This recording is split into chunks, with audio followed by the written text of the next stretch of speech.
ये कहानी दिसंबर की एक रात की है। उस रात रोहित अपने टूर से घर लौट रहा था। बहुत रात हो चुकी थी और उसे कहीं ठहरकर आराम करना ठीक लगा। इतना सुनसान रास्ता और इतना अंधेरा, और मैं थक भी बहुत गया।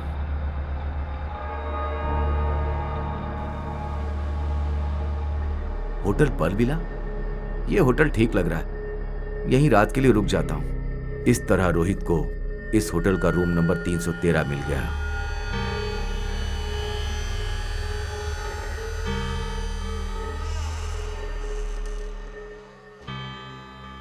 रोहित जैसे ही रूम में आया, उसे एक ठंडी हवा का एहसास हुआ। यहां काफी ठंड है। अजीब वेटर है।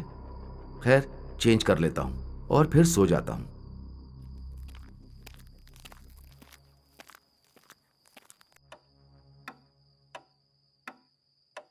अरे वाह, यह अच्छा था, न्यूज़पेपर पढ़ लिया जाए। पर जैसे ही रोहित ने वो न्यूज़पेपर पढ़ना शुरू किया, उसके होश उड़ गए। ये पेपर तो 10 साल पुराना है। ये क्या? होटल में एक लड़की की मौत, hotel Pearl Villa, room number 313। इसी कमरे में ये लड़की ठहरी थी। अंजलि शर्मा को आखिरी बार होटल पर्ल विला के लिफ्ट में जाते हुए देखा गया था, पर इस लिफ्ट से वो बाहर कभी नहीं आई। लिफ्ट की पूरी तरह से छानबीन करने के बाद कोई सुराग नहीं मिला। रोहित के दिल की धड़कनें तेज हो गई, पर कुछ देर बाद वो शांत हो गया। बहुत थका होने की वजह से वो सोने चला गया।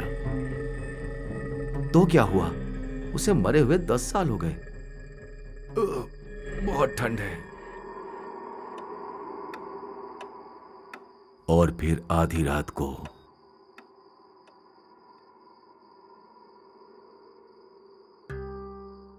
हाँ, इस वक्त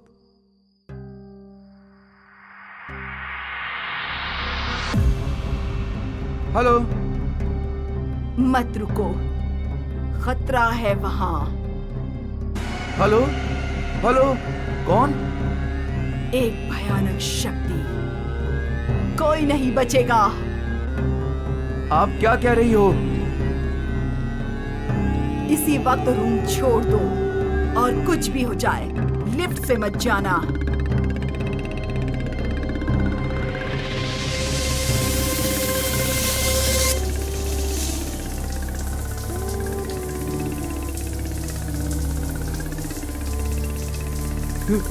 कौन कौन है बाथरूम में?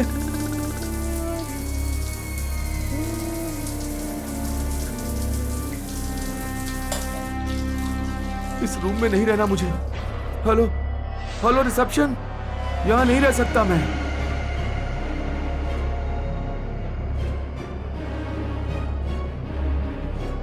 और कुछ भी हो, लिफ्ट से मत जाना।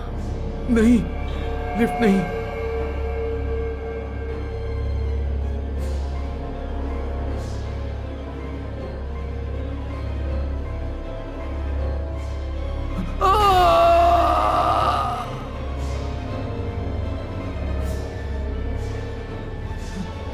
दूसरी तरफ, दूसरी सीढ़ी।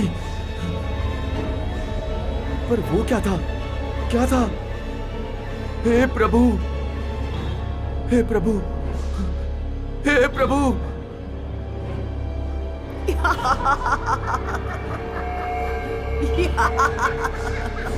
नहीं,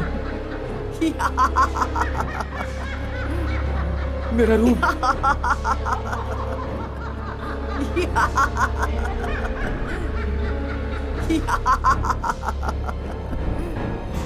ओ गॉड, उठाओ, कोई तो फोन उठाओ।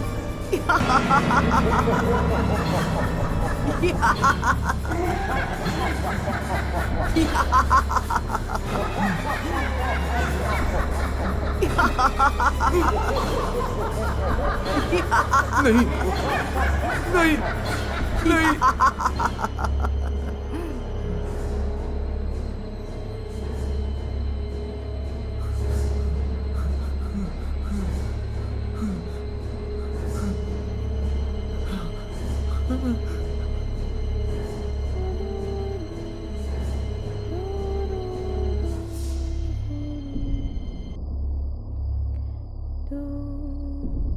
ये तो वही थी, अंजलि शर्मा।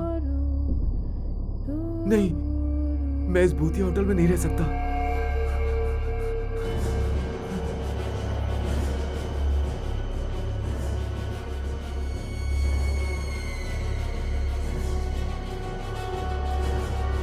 वो लड़की, लीव, कम फास्ट।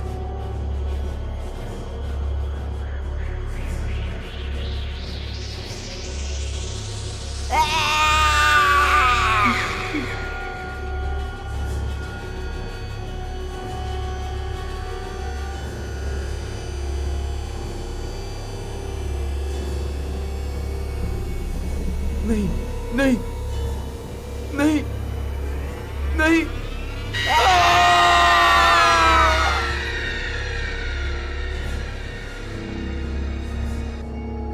आओ रोहित, इस होटल में बसी काली शक्ति किसी को नहीं छोड़ती।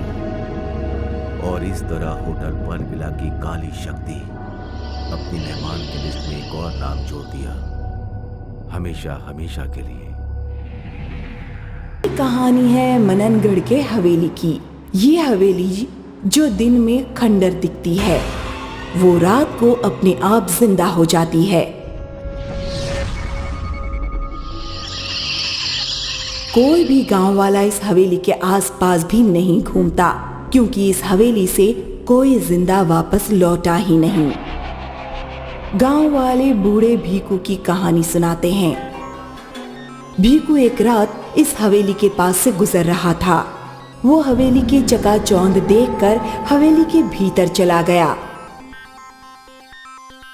जो आज तक नहीं लौटा। ये वर्मा परिवार है।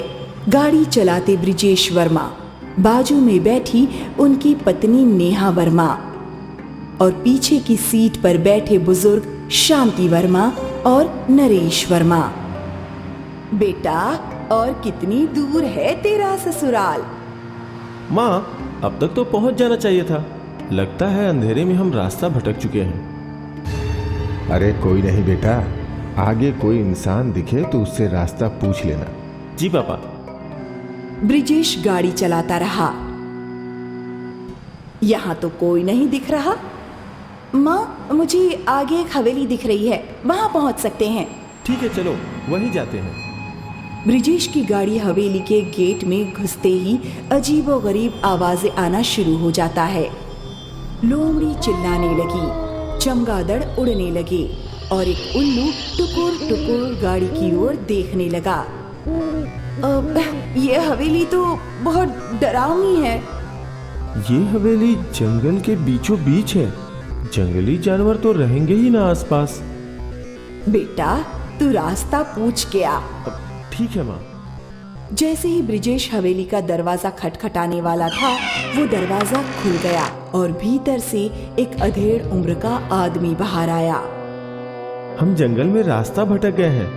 क्या आप हमें बता सकते हैं मनगांव कैसे पहुंचे? तुम बहुत दूर आ गए हो। तुम्हें 30 किलोमीटर पीछे जाना होगा, लेकिन इतनी रात को जाना ठीक नहीं है। रास्ता भी खराब है और दुर्घटनाएं भी खूब होती हैं। चाहो तो यहीं रात भर आराम कर लो, कल भोर होते ही चले जाना। जी ठीक है। पापा, वो आदमी बोल रहा है कि हम बहुत आगे आ गए हैं और अंधेरे में वापस जाना ठीक नहीं है। रास्ता बहुत खराब है। तो क्या करें? उन्होंने बोला है कि हम चाहे तो हवेली में सुबह तक आराम कर सकते हैं। और कोई दूसरा रास्ता भी नहीं है, लेकिन मुझे ये हवेली ठीक नहीं लग रही। डरो मत, ये हवेली पुरानी है, इसलिए तुम्हें ऐसा लग रहा होगा। जब वो लोग हवेली में कदम रख रहे थे तो डरावनी आवाजें शुरू हो गईं। हमें वापस गाड़ी में लौट जाना चाहिए। तुम बहुत डरपोक हो। आप यहाँ हॉल में आराम कीजिए, खाना लग चुका है और किसी चीज की जरूरत पड़े तो मुझे आवाज दे देना। ब्रिजेश चौंक गया कि कैसे इतनी जल्दी इतना सारा खाना तैयार हो गया। इतने सारे पकवान! अरे ये कोई आम घर थोड़े ना है, किसी रईस इंसान की हवेली है। मुझे तो बहुत भूख लगी है। सारे परिवार ने चाव से खाना शुरू कर दिया, लेकिन नेहा को हर जगह डरावने साए ही दिख रहे थे। ये हवेली वाले कितने अच्छे होंगे ना, अपने मेहमानों का कितने अच्छे से ख्याल रखते हैं। और वहाँ दूर खड़ा भीखू बोलने लगा, मेहमानों को नहीं, बलि के बकरों को अच्छे से खिलाया पिलाया तो जाता ही है ना। पेट भर खाना खाने के बाद वो लोग अलग अलग सोफे पे सो गए। जैसे ही उनकी आंख लगी, सारे डरावने साए उनके आसपास मंडराने लगे। पहला शिकार नेहा। नेहा ने अपनी आंखें खोली तो काला साया उसकी ओर ही बढ़ रहा था, लेकिन उसके चीखने से पहले वो साया नेहा में घुस गया। फिर नेहा वहां से उठकर सीढ़ियां चढ़ने लगी। वो एक कमरे में गई और वहां एक झूले पे बैठकर झूलने लगी।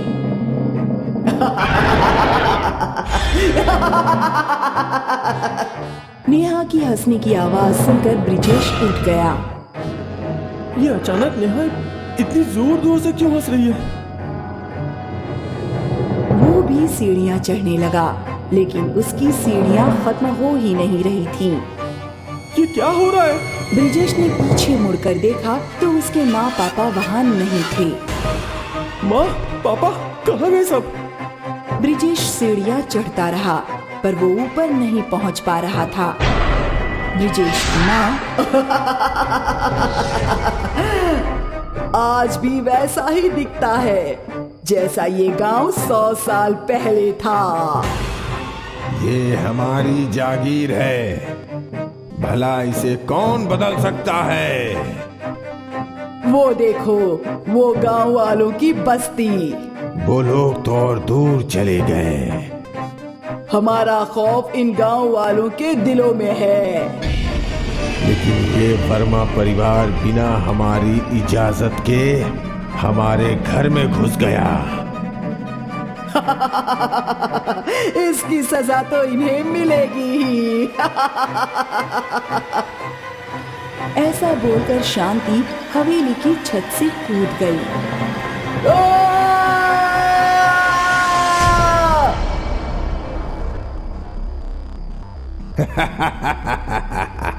अब 3 लोग बचे। ब्रिजेश अब भी सीढ़ियां चढ़ने की कोशिश कर रहा था। नरेश वहां आया और चलती हुई सीढ़ियां रुक गई।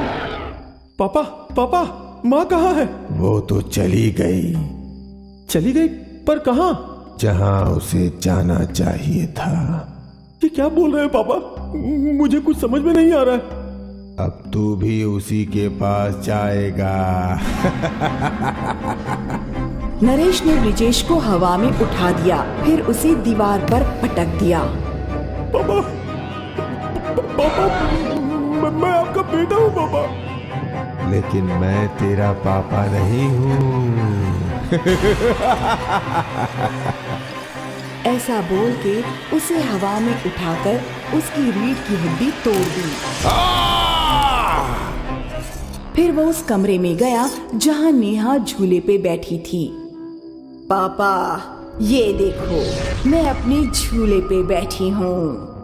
हाँ हाँ, मेरी प्यारी गुड़िया के लिए ही तो ये झूला बनवाया था। लेकिन कोई मुझे यहाँ नहीं बैठने देता। अब से तुझे कोई कुछ नहीं बोलेगी। तू हर रात इसी झूले पे झूलना। ठीक है पापा। नरेश के अंदर के भूत ने नेहा का माथा चूमा और कमरे के बाहर चला गया। फिर वो हॉल में रखी तलवारों के पास गया, मयान से एक तलवार निकाली और जोर जोर से हंसने लगा। मयान से तलवार एक बार निकल जाए तो उसका रक्त अभिषेक होना ही चाहिए। वहाँ कमरे में नेहा एक छोटी बच्ची की तरह झूले पे झूल रही थी और यहाँ उसका पूरा परिवार मर चुका था। ये डरावनी रात भी बीत गई और सूरज उगा। एक बार फिर हवेली खंडर बन गई। और नेहा एक कोने में बैठकर अपनी गुड़िया के साथ खेल रही थी। ये औरत कौन है? अरे ये छोटी बच्ची की तरह क्यों खेल रही है? रुको, मैं पूछती हूँ। बहन, तुम यहाँ क्या कर रही हो? वो औरत नेहा के पास गई और नेहा ने उसकी आंखों में देखा। नेहा की आंखें लाल हो चुकी थीं। सारे गांव वाले डर के गायब हो गए और नेहा वहीं पे गुड़िया के साथ खेलती रही। हर रात को हवेली वापस जिंदा होती थी। नेहा अपने माँ पापा के साथ रहती थी और हर सुबह वो खंडर बन जाती थी।